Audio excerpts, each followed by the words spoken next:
पत्थरी इमारतों की दास्तान और उनकी भूली हुई कहानियां।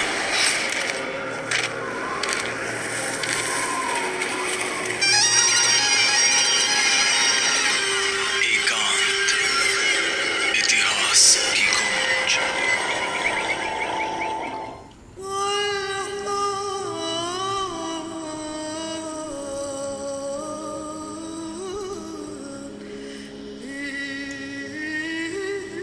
इतिहास के अनंत ज्ञानकोश में एक नाम है, विष्णुपुर,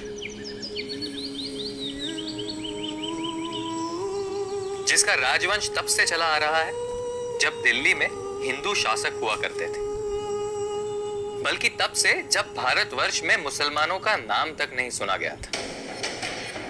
बख्तियार खिलजी के दिल्ली जीतने के 500 वर्ष बाद तक, यहां तक के मुगलों के हिंदुस्तान पर हावी होने के बावजूद ये विष्णुपुर राज्य भारत का नक्शा बदलते सारे इतिहास के बवंडरों के बीचों बीच सलामत रहा।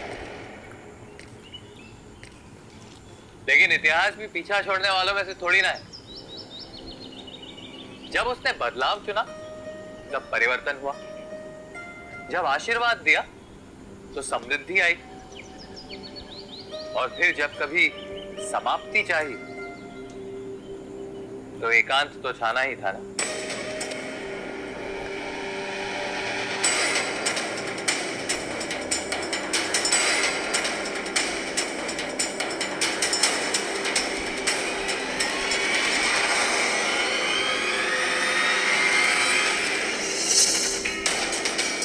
कोलकाता से उत्तर पश्चिमी दिशा में लगभग 150 किलोमीटर दूर है शहर विष्णुपुर, जो करीबन 800 सालों तक विष्णुपुर राज की राजधानी हुआ करती थी।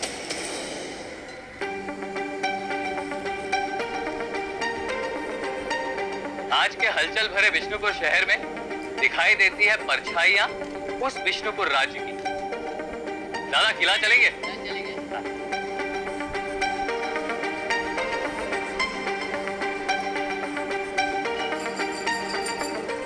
आधुनिक विष्णुपुर के गली कूचों में इसके उज्जवल इतिहास की झलक नजर आती है।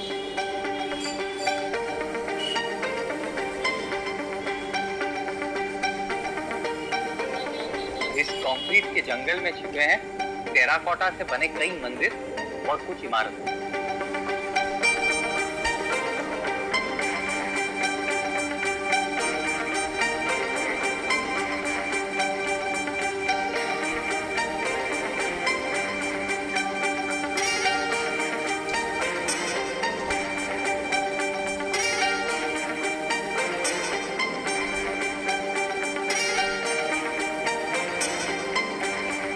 इनमें से कुछ तो ढूंढने पे मिल जाती है, पर कुछ ऐसी भी है जो यहाँ के लोगों तक को नहीं मिलना चाहती।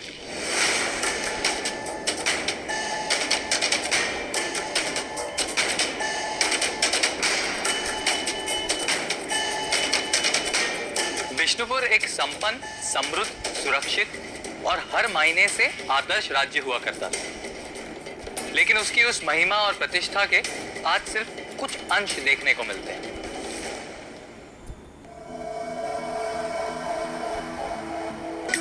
इनमें सबसे ज्यादा प्रसिद्धि और तारीफ मिली है यहाँ के कई सारे मंदिरों को जो विष्णु भगवान को समर्पित हैं और जिनमें टेराकोटा को इस्तेमाल कर अद्भुत कारीगरी की गई है। और ये सारे मध्यकालीन बंगाल की कलात्मक उपलब्धि के बेमिसाल प्रतीक हैं। यहाँ आने पर ही पता चलता है कि ये मंदिर तो सिर्फ विष्णुपुर राज्य के फूल हैं, उसकी जड़ें तो बहुत प्राचीन हैं।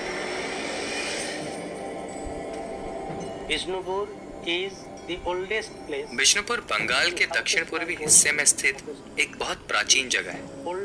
इसकी प्राचीनता हाल ही में कोलकाता विश्वविद्यालय द्वारा की गई जांच पड़ताल से भी प्रमाणित होती है। यहाँ के राजाओं को मल्ला नाम से बुलाया जाता था। मल्ला का संस्कृत में अर्थ होता है कुश्ती। इससे पता चलता है कि यहाँ के राजा शूरवीर योद्धा थे। इसी वजह से इन राजाओं के नाम के साथ मल्ला का खिताब जोड़ दिया गया और उनके साम्राज्य को मल्लव भूमि या माला भूम के नाम से भी जाना गया।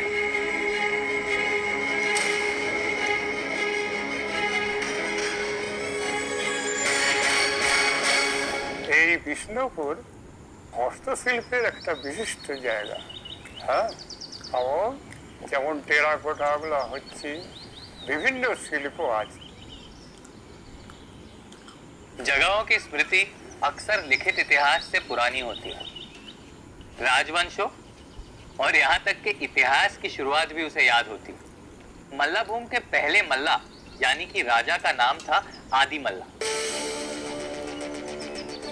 गोपालदा बताते हैं कि मल्लाभूम और उस मल्ला राजवंश के स्थापित होने की यहाँ के मुंह ज़बानी याद इतिहास में कई कहानियां हैं और हर कहानी के कई वर्णन हैं।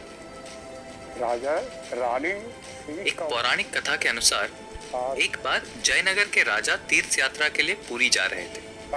उनकी पत्नी गर्भवती थी, जिसके कारण उन्हें अपनी पत्नी को लवग्राम नाम के एक गांव में एक ब्राह्मण की देखरेख में छोड़ देना पड़ा और राजा अपनी यात्रा के लिए आगे चल पड़े। रानी ने एक लड़के को जन्म दिया जिसका नाम रघुनाथ रखा गया।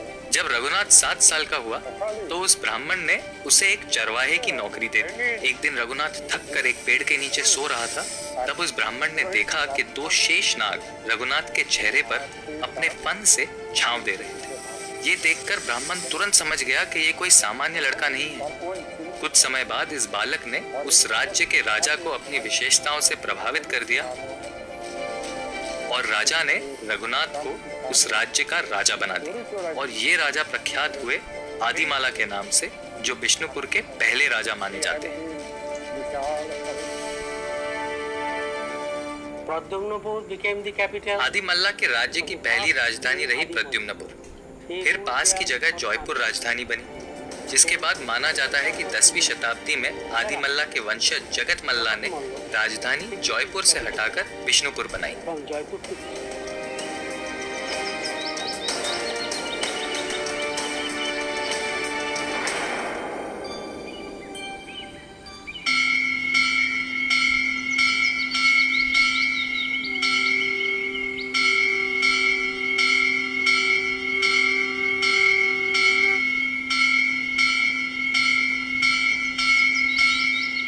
विष्णुपुर राज्य की राजधानी प्रद्युम्नपुर से विष्णुपुर क्यों हुई, इसका तो कोई कारण दर्ज नहीं। लेकिन जैसा कि हमेशा होता है, यहाँ पर भी इतिहास के खाली पन्नों को भरने के लिए कहानियों की कमी नहीं। ऐसा माना जाता है कि हमारी पूर्वजों ने जो कहावत है यहाँ का, घना जंगल हुआ करता था यहाँ पर, घोर जंगल, जहाँ पर न इंसान रहता था न पंछी रहता था। फिर क्या राजा जगतमल जी जो थे वो यहाँ पर विष्णुपुर में शिकार के लेकर चले आए वो, और कुछ लोग भी थे उसके साथ, और शेर थे और कुत्ते भी थे। फिर वो अचानक घने जंगल में घुसते गए, और घुसते घुसते घुसते एक दिन ऐसा हुआ क्या, जो सफेद एक पंछी हुआ करता था, वो सफेद पंछी उन कुत्तों को घायल कर दिया। फिर राजा ने ये क्या सोचा कि कौन सा ऐसी ताकत है कि हमारी कुत्तों को ये पंछी घायल कर रहा है बार बार। फिर राजा को सपनादेश हुआ क्या कि माँ ही माँ मृण्मयी हूँ, तुम यहाँ पर विष्णुपुर को राजधानी बनाओ और मेरा मंदिर यहाँ पर स्थापन करो और धूमधाम से मेरी पूजा करो।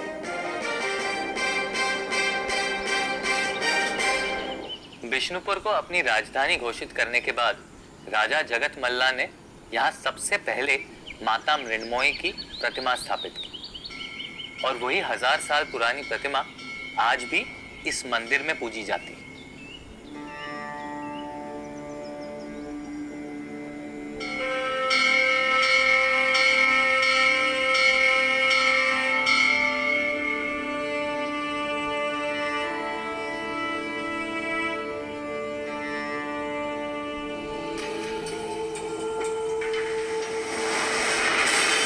माता मृण्मयी मंदिर के ठीक पीछे एक खंडर है, जो लोग बताते हैं मल्ला राजवंश का राजमहल हुआ करता है।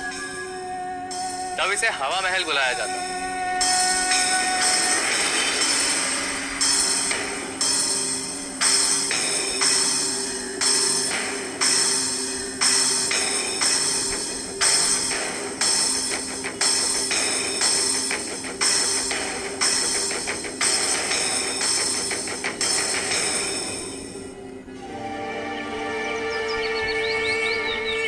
ये महल किसने बनाया था, कब बनाया था, कोई नहीं जानता।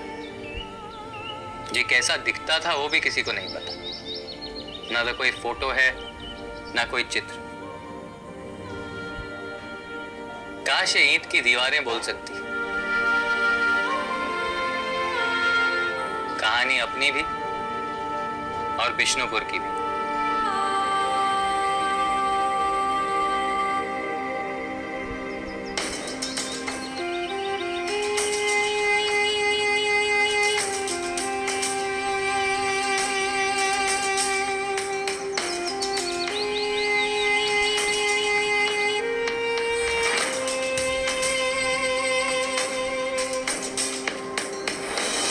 दसवीं शताब्दी में पश्चिमी भारत पर मुसलमान सुल्तानों के हमले शुरू हो चुके थे। फिर दिल्ली सल्तनत की स्थापना हुई, जिसके बाद मुगलों ने पूरे हिंदुस्तान पर कब्जा करना शुरू किया।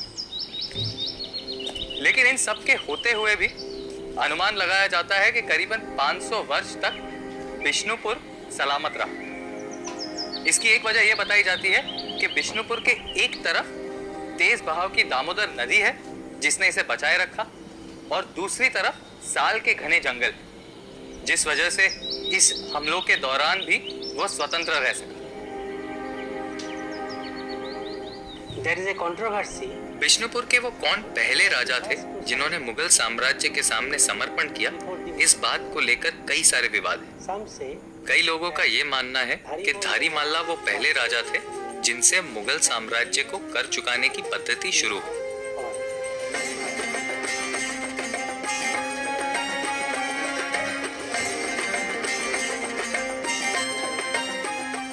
बताते हैं कि धारी मल्ला एक बहुत चतुर राजा थे। वो किसी न किसी बहाने मुगलों को दिया हुआ कर वापस ले लेते, लेकिन ये टैक्स देना उनको खलता, उनके अहंकार को चोट लगती। इस वजह से उन्होंने बिष्णुपुर की सुरक्षा पर खास ध्यान दिया। उन्होंने कई तोपें और बंदूकें खरीदी और बिष्णुपुर में बहुत सारे किलों का निर्माण किया। धारी मल्ला ही क्या, आज तो किसी भी मल्ला राजा का किला बिष्णुपुर में नहीं बचा। 17वीं शताब्दी में बने इस किले का ये सिर्फ एक छोटा सा टुकड़ा है जो आज यहां देखने को मिलता है।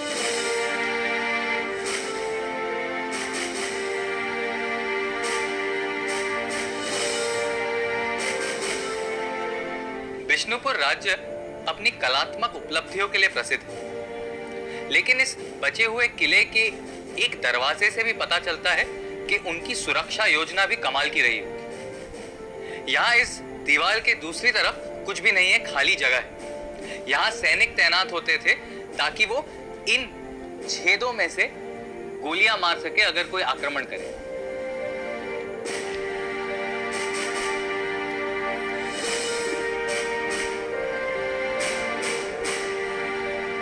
अभी तक हमने जो भी बिष्णुपुर के बारे में सुना उसे इतिहासकार एक कथा मानते हैं जिसका कोई ऐतिहासिक प्रमाण नहीं है।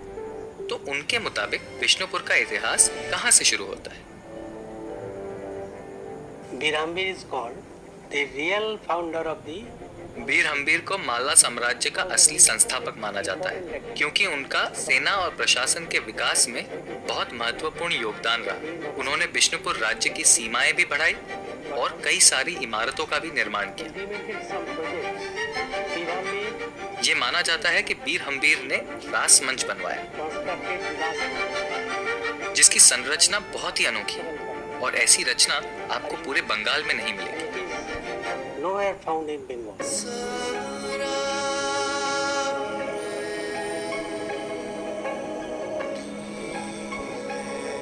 बीर हम्बीर मल्ला राजवंश के पहले राजा थे जिन्होंने वैष्णव धर्म अपनाया। मुगलों के साथ भी उनकी दोस्ती थी, जिस वजह से बिष्णुपुर में एक सुख शांति का माहौल था और आने वाले सालों में यहाँ कई मंदिरों का निर्माण हुआ। ये बिष्णुपुर में बना पहला मंदिर है। इसका नाम है रासमंच।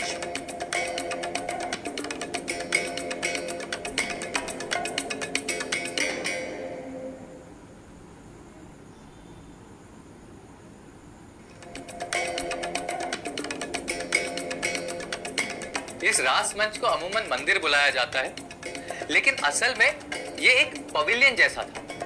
यहाँ पूरे साल कोई मूर्ति नहीं स्थापित थी, न ही पूजा होती। लेकिन रास उत्सव के दौरान, जो हर साल अग्रहायण के महीने में रास पूर्णिमा के दिन मनाया जाता है, विष्णुपुर के सभी मंदिरों की मूर्तियों को यहाँ लाकर स्थापित किया जाता था और एक साथ उनकी पूजा होती। बताते हैं कि ये प्रथा 1932 तक चलती रही।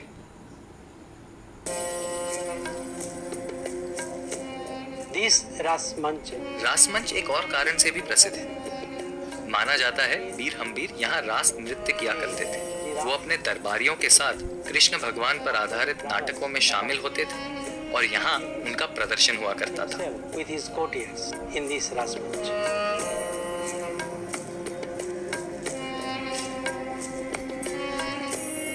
रासमंच ईंट की बनी कोई साधारण इमारत नहीं है। इसकी बनावट में अद्भुत कलाकारी का इस्तेमाल है।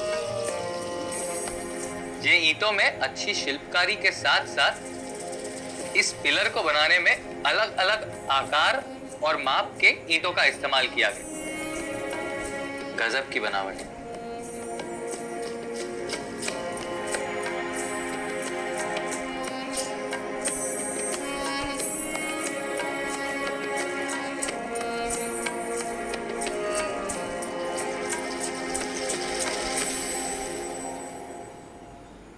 मंदिरों के साथ साथ विष्णुपुर प्रख्यात है विष्णुपुर संगीत घराने के लिए, जो बंगाल में शास्त्रीय संगीत का एक लौता घराना।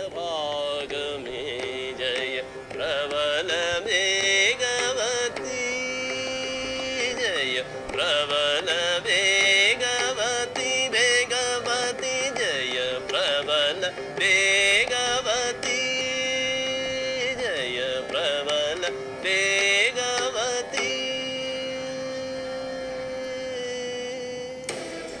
विष्णुपुर के कोई भी दो मंदिर एक जैसे नहीं और सभी की बनावट अद्भुत है।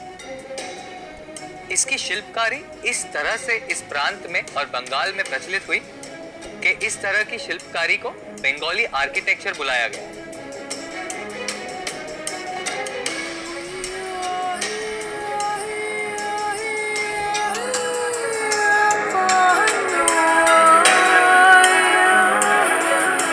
ये राधे श्याम को समर्पित मंदिर 18वीं शताब्दी में राजा चैतन्य सिंह ने बनाया।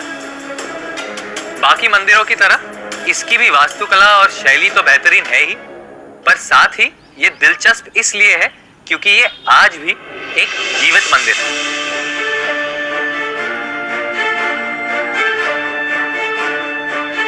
विष्णुपुर के जो बाकी टूटे फूटे मंदिर हैं, उनमें से कुछ मूर्तियां यहाँ पर गर्भगृह में संभाल कर रखी गई। पुजारी आज भी यहाँ आते हैं, पूजा पाठ होती है और वही लोग इसकी देखभाल भी करते हैं।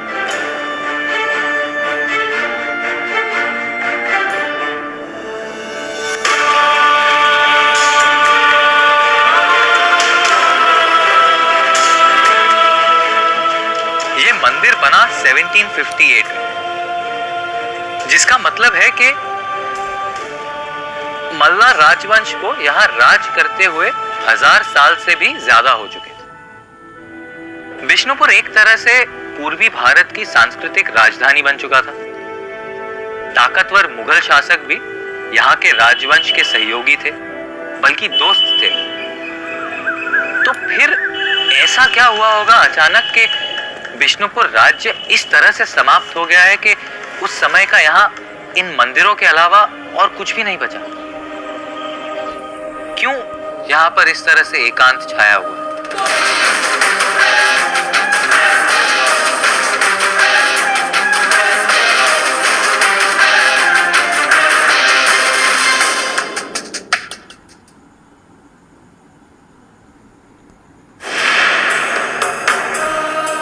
The Malla Kingdom वीर हम्बीर और उनके उत्तराधिकारियों द्वारा विकसित मल्ला साम्राज्य का दुखद अंत राजा चैतन्य सिंह के राजकाल दौरान हुआ, during the time of Chaitanya, the last ruler. जो मल्ला साम्राज्य के आखिरी राजा रहे। इस साम्राज्य के बिखरने के बहुत सारे कारण हैं। The Maratha raided the Vishnupur. जब मराठा शासकों ने विष्णुपुर पर हमला किया, तब यहाँ बहुत बर्बादी हुई। फिर यहाँ सूखा पड़ने के कारण साम्राज्य और उसके लोगों की आर्थिक व्यवस्था भी बिगड़ने लगी। राजा प्रजा से टैक्स वसूलने में असफल रहे, जिसके कारण वो कंगाल हो गए और इस वजह से साम्राज्य की नीलामी हुई और ये साम्राज्य खत्म हुआ। माना जाता है कि इस साम्राज्य की टूटने की प्रक्रिया शुरू हुई जब बंगाल के नवाब सिराजुद्दौला को अंग्रेजों ने 1757 में बैटल ऑफ प्लासी में हराया।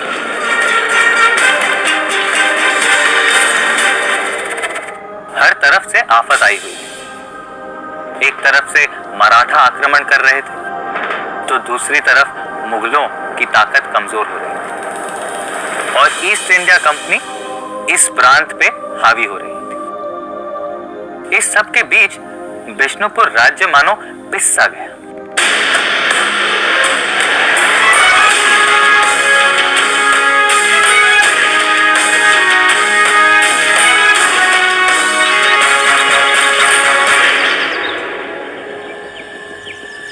बिष्णुपुर फैज अहमद फैज की एक नज्म याद दिलाती है। दुनिया ने तेरी याद से बेगाना कर दिया, तुझसे भी दिल फरेब है गम रोजगार के। बिष्णुपुर का इतिहास उसके वर्तमान से कितना अलग है ना। ऐसा लगता ही नहीं कि वो इतिहास और ये हकीकत एक ही जगह के हो सकते हैं।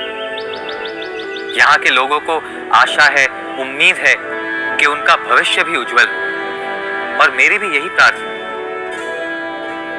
और उसके उज्जवल अतीत का क्या भविष्य होगा?